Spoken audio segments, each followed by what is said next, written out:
But I also say I am the least important person in my businesses. And that is by design, right? So I wanted to create a life for me that gave me work-life balance, that gave me the opportunity to work wherever there was Wi-Fi, to take projects that light me up, because I've been in corporate for so long. Like, this to me feels like retirement, even though I'm still working, right? Because the grind that I was married to before, it was unending. And so if I was going to leave corporate to do this thing full time, I needed to be lit up when I was doing the work. And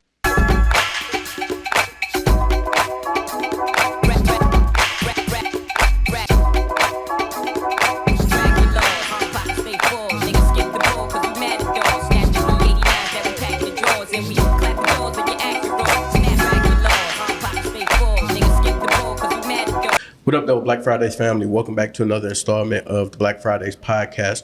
And before we get into today's episode, I want to make sure that you tap in with previous episodes. So make sure that you subscribe on all major streaming platforms, and then also check out a previous episode on YouTube channel as well. All right, cool. Now that we got that out the way, I have to introduce you to a very dynamic guest, somebody who is, I would probably say, a Detroit royalty, and somebody who is making a lot of change and impactful movements here in the city. Miss Racheal Allen, how you doing today? I am wonderful. Thank you for having me. Absolutely. Thank you for being here. So you have a lot of titles. I think the simplest way that it could probably be put is serial entrepreneur. Yes. However, if we want to run off some titles, coach, consultant, author, anything else that I'm missing out?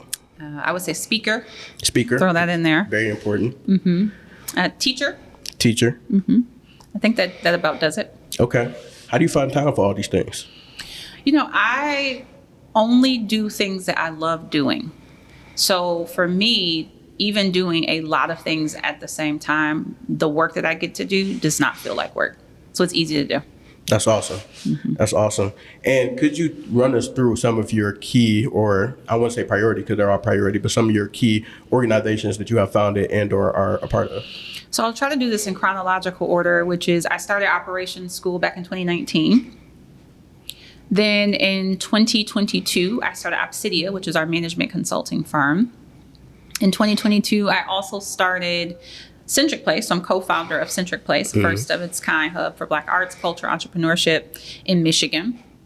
And then it wasn't until 2023 that I started to build out Racheal Allen LLC, which is kind of where I put all of my ancillary projects underneath that umbrella.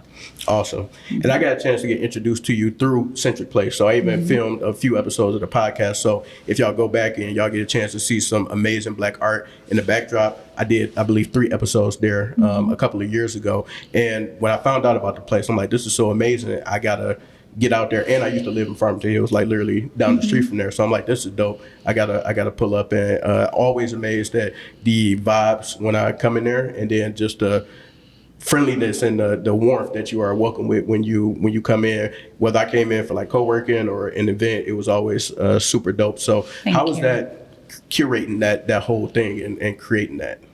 It was definitely a labor of love. You know, I thought about kind of dreaming up a space where initially I was looking for office space that I could bring my team to that was close to home for me, which was Farmington Hills at the time. And as I started kind of dreaming up what that space could look like for myself, I started to think maybe there are other people who might want something similar. But I knew that I wanted a space that was unapologetically Black. And by that, I mean, there are lots of co-working spaces that feel kind of sterile or very corporate. And I wanted something that was opposite of that. Yep. So we put a lot of thought and intention and love into how we design the space. But the central piece that brings the whole space together is our collection of the Ebony magazines. Yes. So we have a collection of over 300 vintage Ebony magazines that go back to the 1960s. They're all original full copies of the magazines. And I think those pieces just inspired everything else about the space, right? And mostly we wanted people to know that when they walked in, that this was a space that was created for us and by us.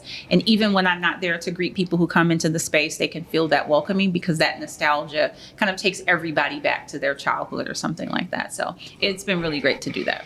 1,000%. And is it fair to say that Centric Place is the hub of your operations and things that you do. So Yeah. was it important for you also to build out that environment for the people that you work with, work for you, and partner with you?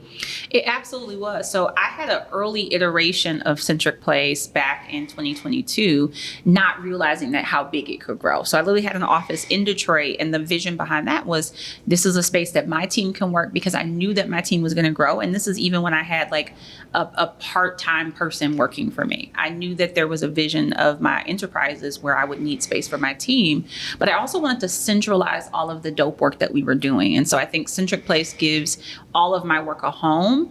And sometimes it's also like I can be so many things in the space. I can be the owner, or I can just be at events and nobody ever knows I have anything to do with it, right? Mm-hmm. I can be a person just co-working. And so I'll come in nights, weekends, whatever time of day, and just get my work done.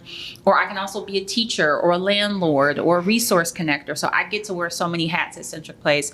I just continually am so grateful that I have such an amazing job where I get to help entrepreneurs as my full-time job. Like, I don't think there's a better job than that. Absolutely. And I have more questions for you, of course, because you do a lot and cover a lot of different spaces, but we're going to have some fun. So I want to introduce you to Freestyle Fridays.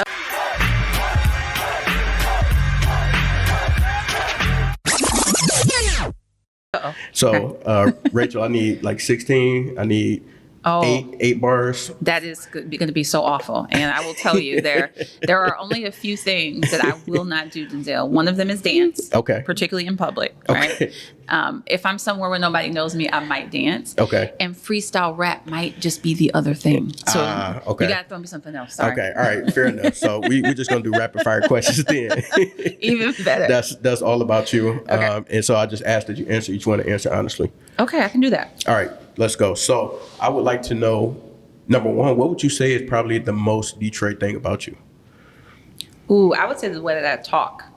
So I feel like when I am being 100% myself, I speak in a way that is the way that I've always spoken. So I cuss, I use a lot of colorful language. I don't speak the King's English, you know what I mean? And I would say I'm doing a good job of it right now on purpose.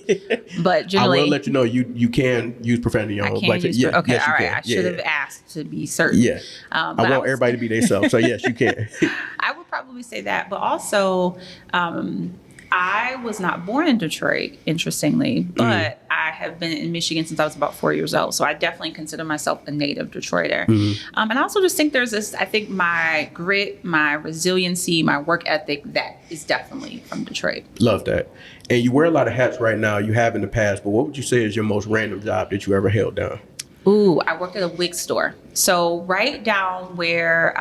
like wig store specifically, not beauty supply, a wig store. Correct. It was a wig store. So it's actually on what we're kind of right near where it's the one of the restaurants, the Shine Alone. So it's right there on the corner. I think of Woodward and Grand River is where it is. And in that building, there used to be a wig shop. And I remember answering an ad in the Metro Times. And the job paid $10 an hour. And so literally all of the high-end like newscasters and celebrities used to get their expensive hair from this wig store. And I was 18 years old when I worked there. Wow. And how did that go? I actually really liked it. And what's kind of a funny thing is they actually had a Rolodex of all of their customers' orders, right? So if you came into the store and let's say you were, Diana Lewis from Channel 7, they knew exactly what style, what color, so that when she came into the store or if somebody was coming to buy it for her, they knew. And so I literally walked in and I said, hey, where's your systems? Where's your database? And they were like, what are you talking about? And I was like, I could create you an Access database where I could take all of these contacts and put this in a database. I was 18 years old when I said that. Wow. And they were like, you're hired. So my entire job working at the wig store, even though they had originally hired me to be a sales girl, was to create the database and turn that into a living document. Genius. Listen. Child prodigy. If you get 4 dinner guests, dead or alive, who would you have over for dinner? And we're going to say dinner is next week, Friday. Okay. Dead or alive. All right. So I would definitely put Oprah in there. Okay. I would put Zora Neale Hurston on this list. I would put Stevie Wonder. Okay. But he's still alive. And I would probably bring Steve Jobs back from the dead. This will be a very interesting dinner. I think so too. Like, very interesting. And what y'all gonna eat? Definitely soul food. Okay. Probably from Fixin's downtown. For sure. Yeah. For sure. Shout out to Fixins.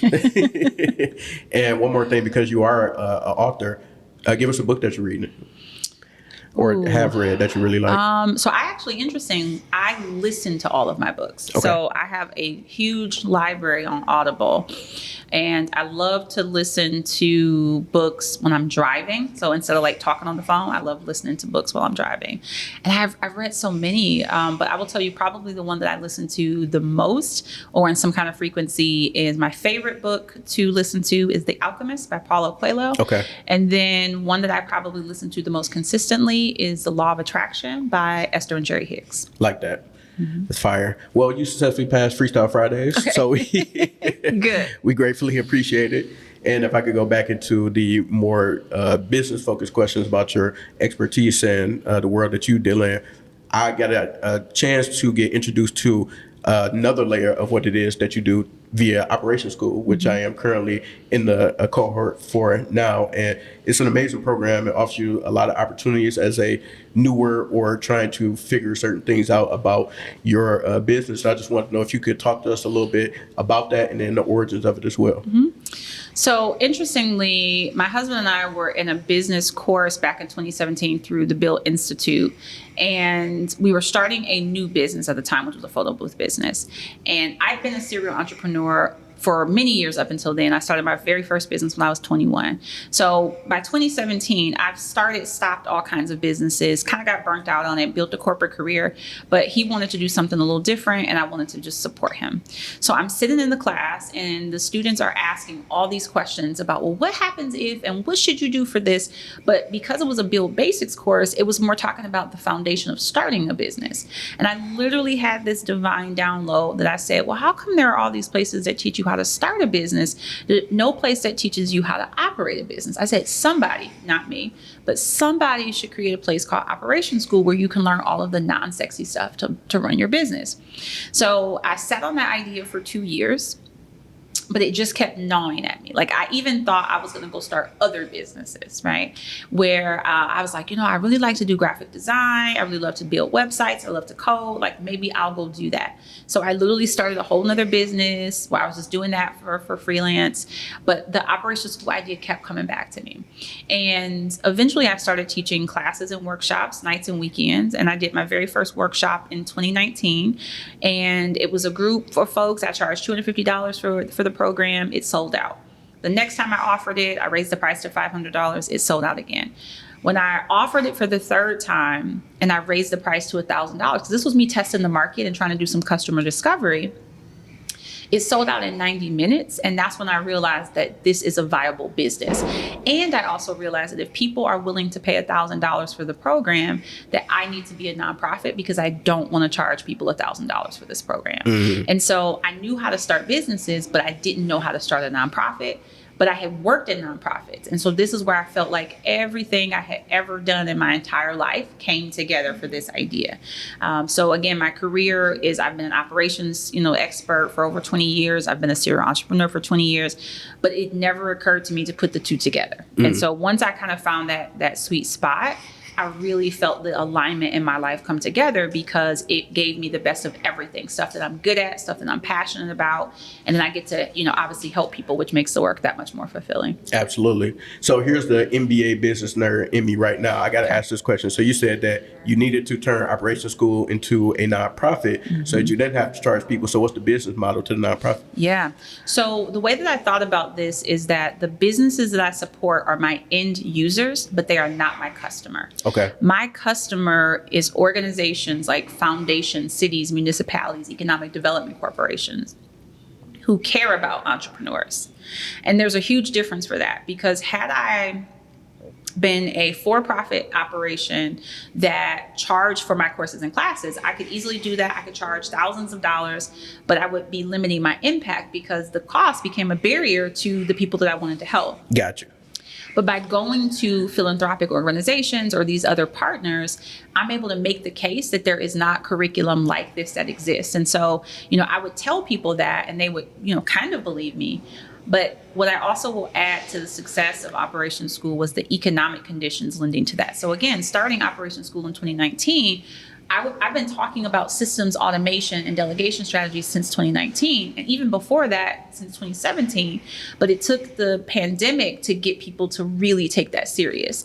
And so literally during the pandemic, all of 2020, I was offering these free workshops online. People were just coming in. So I don't even have all the data to support how many people we were really helping, because I just wanted to help people. And so again, the business model for me is partnering with folks who want to support my work in perpetuity. So I typically go and get multi-year contracts that specifically support the entrepreneurs. And one of the, I think, barriers that we will always try to focus on is always keeping our programming free or low cost to the entrepreneurs. Love it. Love it. So in terms of operations, and we talk about operations, businesses, things like that, especially for small businesses, what does that mean? What does having my operations in order even mean? Yeah. So the operations of your business, whether you are a small or a medium or big size business, is all of the non-sexy stuff, the stuff that as entrepreneurs, we typically want to shy away from. So it's the finance, it's the accounts payable, receivable, it's HR, it's customer service, technology, systems, IT infrastructure, all of the things that make your business run, but the things that you might not have any idea how to do, implement, or put together. So one of the reasons why I believe operations are so important and so efficient is we are living in a global society where even if you are a small business that's based in Detroit, you have competition that's coming from all over, other cities, other countries, other states. And so for me, technology becomes the connective tissue that gives all of us a fighting chance. So the operations, I think, is establishing a solid foundation that says you are checking the boxes that you're supposed to be checking. You're integrating the right tools, technology, and resources, but you're also creating a business that operates beyond you being able to touch it, see it, or taste it. So for me, I knew that leaving corporate America, I wanted to create the kind of job that I actually wanted to work at. And what happens is if we're building businesses that require us to be the only person there to do it, or else it doesn't run, then we've kind of created a glass prison for ourselves, right? Or some golden handcuffs.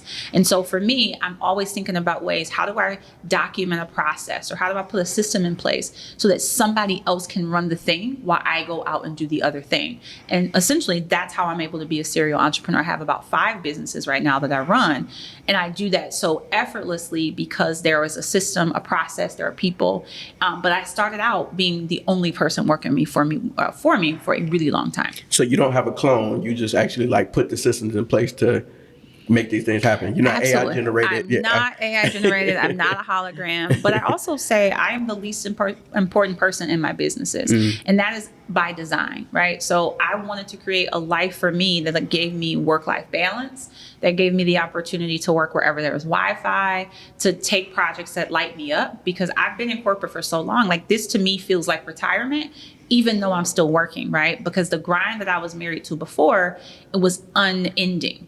And so if I was going to leave corporate to do this thing full time, I needed to be lit up when I was doing the work. And so the way that I get to stay lit up is I stay in the creative part of the work. So even though I'm this operations expert and all these other things, I'm really a creative at heart. Business just happens to be the modality that I use to create. So I put my people on doing the work that leaves me to simply create. And I literally get to have fun and play and dream and imagine and think big all day, because I've put people in place to kind of do the operations of my business so that I can constantly be thinking about ways to grow, iterate, expand, and things like that. So you're speaking to my soul right now, because I also deem myself a creative. I love business, but I use that as the opportunity to be able to see some of the things, the ideas that I have come to life. And then that's where I get a lot of fulfillment from. And I didn't know you were into graphic design, you did web design and stuff like that. Oh yeah. So for example, with my first businesses, I was always having to hire graphic designers to build my websites.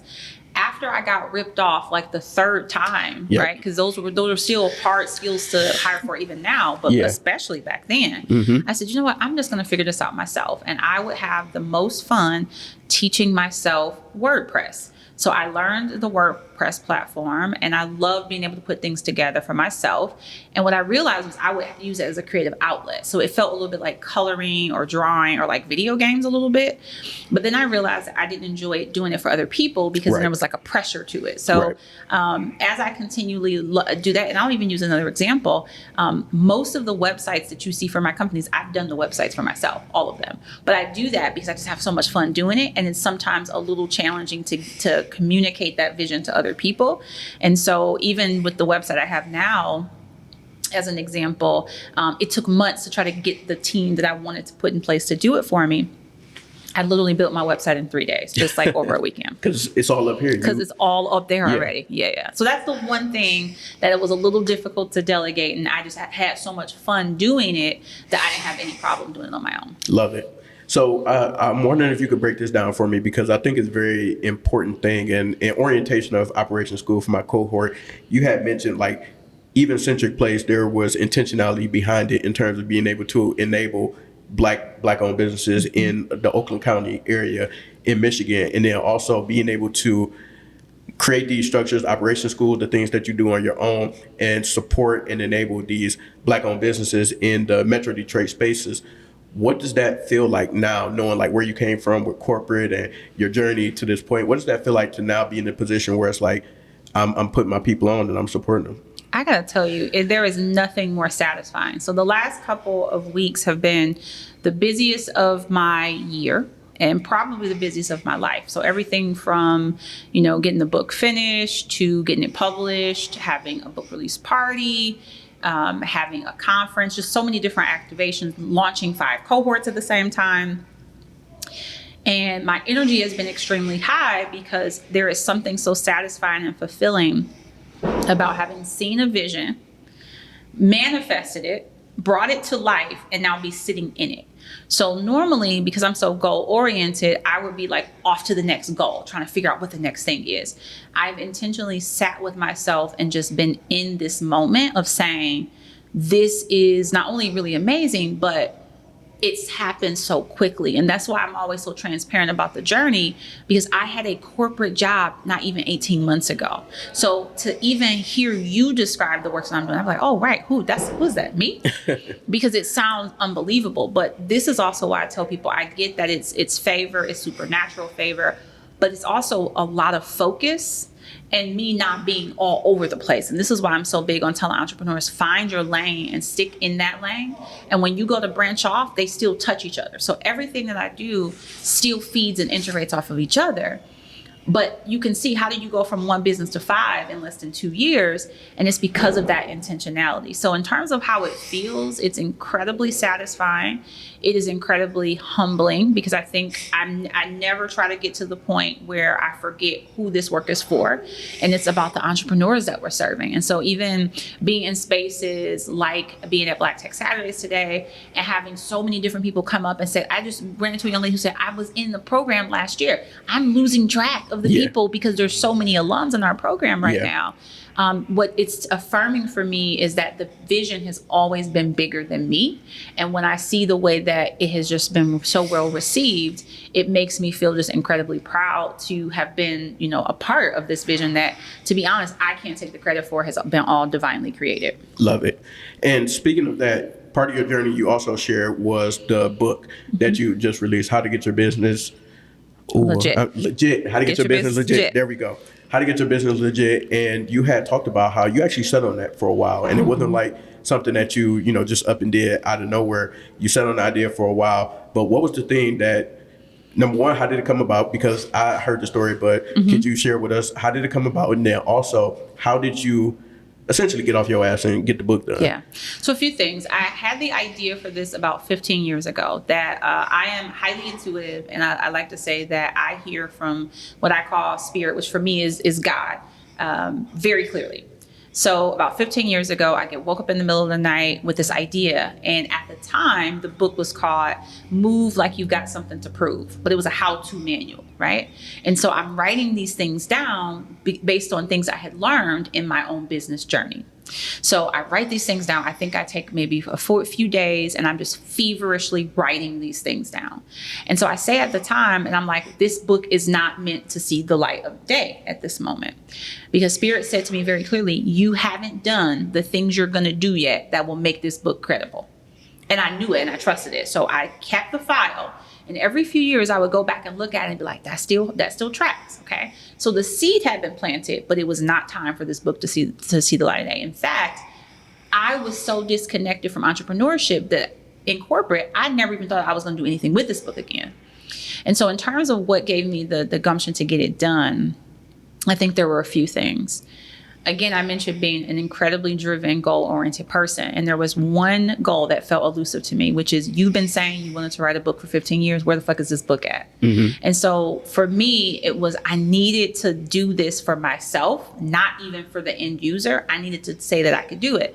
So I called myself being slick, and I turned my video curriculum into a manuscript, and I got that to my editor, and I was all set to be able to just approve this file, and we were going to get it off to publication. And so I sat down and I started reading the book, and it was terrible. It was terrible because it hadn't come from my heart, right? I caught myself trying to do this the fast way. And so what most people don't know is that I spent a week in Mexico where I literally rewrote the entire book in 1 week, which told me a few things. I could have been wrote this goddamn book, but also because it was coming from the heart and it was something that I cared so much about, I set everything else aside. But even that was divine because I had already carved out 2 weeks just to be in Mexico. So the fact that I had that space, the opportunity, I would literally wake up, pray, meditate, write. I wouldn't even eat until that chapter was finished. So I had a sense of what I wanted to write and what the curriculum is. I've been teaching this curriculum for 5 years. But literally the feeling that I had when all of the chapters were finished, I had gotten into the editor, and I had a really aggressive timeline. So literally from the time my final file was turned around to the time we were handing out copies of the book was not even a month. How I felt feeling that sense of completion was something that is so hard to even put into words. And I'll make it even one better, that holding the book in my hands, my team has this video of me unboxing the box of the first set of books and crying. And I cried so hard. I caught my book coach and I cried. I just cried. And they were all like, well, what is this about? And I said, it's the sense of taking something in your mind and then being able to hold it in your hand. So that's how I feel about operations school. I cry all the time, because when Centric Place is full of cars and you can't park, right? It means the work is in the world. The work is beyond me. The fact that Centric Place can offer classes and workshops for operations school when I'm not there, or that classes happen in Lansing at Apple and I am not there. It's so satisfying because, again, I always try to remember that the work is so much bigger than me and it's not about me, that the real goal is for this work to continue long before I'm dead. So the same way that these buildings that we're in downtown Detroit are named after people, I want the work to be able to continue, 50 or 100 years when I'm not here. And so that's why it's been so critical for me to build the right foundation and try to build the right team so that this work continues. Because as long as there are small businesses out there, particularly Black-owned businesses, they are going to need operations school. Absolutely. And very important question for you following up on that is, a part of your story that you share is that you escaped welfare multiple times, and amongst other situations and just things that happen in life. How does a Black girl from Detroit accomplish all the things that you do, given where you came from? I mean, I'll first start by saying, by the grace of God, that's for doggone sure. For but sure. I think there was something that, about growing up on the East Side, that when it was happening, I resented it. Right. So I was so poor. We always grew up poor that I didn't even know we were poor because everybody around us was poor. So if everybody around you rents their home and not owns it, or if everybody's on welfare, you just think that this is how it's supposed to go. And there came points along the way where I started to feel like I don't like being poor. And it wasn't that I thought I was better than anybody else, but I remember this very distinct feeling of, I don't feel like I belong here. And here's what's tricky about that. There are lots of people who don't feel like they belong in poverty, but the messages that they are consistently given is, yeah, you do. This is how it's supposed to be. So similarly, when I first had my son, I dropped out of high school at 17, had a baby, and literally multiple people said, oh, great, it's time to go to the welfare office. They spoke about that as a rites of passage. And if you have a baby, you get welfare. Right. And so I remember going to get assistance. And there came a point in time where I was on a full scholarship at Mary Grove College. And I remember saying, okay, well, I need childcare so that I can go to college. And they said, well, we can't pay for childcare because you're going to a 4-year program. They said, well, if you were going to a 9-month program, we could pay for childcare. So I literally used to have to bring my baby to school with me when I didn't have childcare because there was nobody else to watch him. And so I used to catch 3 buses from the east side to Mary Grove. And I will say this to say that didn't feel abnormal because I grew up where I was always having to rely on public transportation and my family didn't have a car and we had a lot of housing insecurity. But there were things that I knew deeply that I wanted to do differently and I wanted to be the first in my family to do. And one of them was to break the cycle of generational poverty. I'm the first person in my family to do a lot of things, particularly related to finances. And it has meant me having to learn a lot of things, having to constantly study, grow, be uncomfortable. And so everything that I teach, I bring back to operations school because I know if I'm a person who is academically smart and all these kind of things, but I don't know these things, that I feel like this is definitely going to be of something of value for my students. And so in the same way that I'm always teaching, I'm also always learning because and again, this goes back to my creativity. I'm always learning so that I can figure out how to iterate on my curriculum, make it bigger, make it better. But most importantly, I am trying to help eradicate the racial wealth gap. And a lot of the ways that we do that is through financial literacy, through building sustainable businesses. And I really love to say that entrepreneurship is one of the few pathways out of poverty because I'm living proof of that. And what is a sustainable business? A sustainable business is one that consistently generates revenue, that can run when you are not there, that has profit and profit margin, and ultimately solves a problem consistently enough where people want what you're offering. And so if we're building those kinds of businesses, then, as Black people, we will thrive. I think where we have to be really careful about this, the seduction and the lure of entrepreneurship is everybody wants to start a business because they think they don't want to work for people. When in reality, it's a service business. All of my clients are my customers, even the students in operations school. If people don't like what we're giving them and they don't come back, then we don't have any customers. So I ultimately will say, I feel like I just kind of lost my own direction on the question there, but hopefully that answered your question. No, that was perfect. So I want to ask this question because it's just something I've been seeing lately, and it also was a part of one of my previous interviews as well, just in terms of Michigan-based women, or more so like Metro Detroit-based women, and just kind of like the essence that they bring to business entrepreneurship. And I think my previous guest who had mentioned it, she just like anything a Detroit, Michigan girl touches and they say they put their mind to, they just go out there and make it happen and get it done. And we have countless examples that's coming from the city, yourself included. And I just want to know from your opinion, like what is it about the Midwest women, Detroit women, Metro Detroit women that know how to go out here and get things done and make business happen and build sustainable businesses. Yeah. So I definitely think it's the statistics show that Michigan is leading the nation in Black women starting businesses for sure. Can you say that one more time? Yes. The statistics show that Michigan and Black women from Michigan are leading entrepreneurship across the country. Fire. And I think there's a few things why this is the perfect space for that. You've heard the saying that Detroit hustles harder. I think what the skills that you need to be successful in entrepreneurship are the same skills that you need to be in Detroit public schools or to catch buses and to use and rely on the public transportation system, right? I've been catching public transportation to get to school since I was at least in the 7th grade, maybe 8th grade. And up until then, I could walk to school. But when it was time to get to different schools and go to high school, you have to be observant. You have to be diligent. You have to have your head on a swivel. You have to be ingenious. You have to figure out a lot of things, right?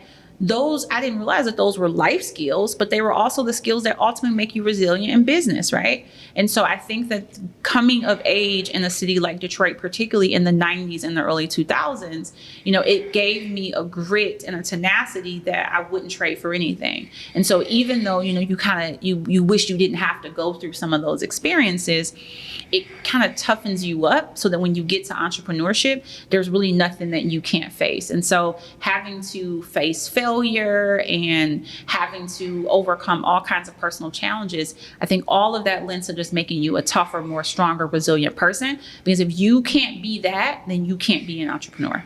You just preached a sermon, Pastor. I'm not even going to touch that. I'm gonna leave that right there where it's at. So I do want to ask you real quick, because I would be remiss not to, but you literally just got on stage at the Digital Empowerment Summit hosted by Black Tech Saturdays, and I just want to know, what was that experience like for you, and then what has been the experience for you overall in terms of what this particular summit means? Mm-hmm. So definitely thrilled to be a part of the Digital Empowerment Summit. The panel that we talked about was on collaboration and advocating for others. And so I got to share some space with two dear friends of mine, Dr. Marlo Rencher and Dwan Dandridge. And so we really just talked about the ways that our organizations are always intentionally co-creating and collaborating. I mentioned how Marlo has been a huge advocate. I say it in every opportunity that I can. She's almost single-handedly been one of the few people who gave me the early opportunities and the encouragement and the words of motivation to really launch Operation School into full-time work. And so, we all need those people. I try to be that person for so many people because I've had people do it for me. And similarly with Dewan, having me be a part of the board. So I'm the chair of the funding board for Black Leaders Detroit. And so when he talks about giving out $3.2 million over the last 2 years, I get to say that I played a very small role in making sure that happens. And so again, I don't do this work in a vacuum. I get to do, good trouble with my friends. And we all just say, to have this be the kind of work we get to do every single day, there is not a better job I could think of for myself. That's phenomenal. And I'm gonna bring it full circle for you, because I met Johnny and Alexa, the co-founders of Black Tech Saturdays, at Centric Place when I did their interview there. So absolutely. Yeah, so it all comes back together. So what's next for Racheal? I'm sure you got something brewing in the pot, something going on, something amazing and fantastic. Anything that you could share with us in terms of what's next? Yeah, I would say I'm really excited about being able to launch and kind of expand my speaking platform, my speaking and writing platform. And so one of the ways that I've been intentional about wanting to expand my impact is to reach more people. And so I feel like I've done a really great job kind of penetrating the ecosystem here in Detroit. But I feel like this is work that should live beyond Detroit and Michigan. And so having the book in hand, so Get Your Business Legit, is now available at rachealallen.com as well as amazon.com. And so that's one way that our work can spread. But I also want to be able to get on more stages, talk to more people. And then really, I've expanded my platform to not just be focused on small business operations, but really this belief that people deserve to live both the life of their dreams and create the business of their dreams. Entrepreneurship has changed my life. It's changed the trajectory of my family's life. And ultimately, I say it's going to change the trajectory of my children's children. And so I want that same ability for so many other people that I come into contact with. And so now the goal for me is to be able to touch and impact and reach more people. And I definitely want to do that through more writing and speaking. And if the people want to be able to stay in tune with your journey, all the things that you got going on, where can people find you? What's the address for Centric Place? How can you already told us how to get a book, but how can they get in touch with you for speaking engagements, all that good stuff? Absolutely. I tell people LinkedIn is probably one of the easiest ways to find me in terms of business opportunities, but I can be reached at rachealallen.com, and that's RACHEAL Allen.com. I'm also Racheal T. Allen on Instagram. I'm also on Facebook. But for the most part, people reach out to me in so many different ways. I can also be reached at info@rachealallen.com. Again, always looking for opportunities to co-create with other entrepreneurs, particularly in situations where we get to support the entrepreneurial ecosystem. But even if there's just an entrepreneur who needs help or wants to be connected to something, I generally answer most of the messages I get by myself, or I answer them myself, just to make sure that people are getting what they need. So people can reach out to me any way they can find me. And I see you've been sharing more stories and stuff on Instagram and on your socials. So shout out to you for doing that, because I'm sure you have so much knowledge. So the more that we can get of that from you, the better for sure. Absolutely. Thank you for saying that. Absolutely. So, Racheal, I really appreciate you taking the time to join us on this podcast interview, especially coming directly off stage. And I'm sure it would probably been a busy day, but grateful for all the information that you shared, your background, and the things that you're doing in our community. It definitely goes a long way.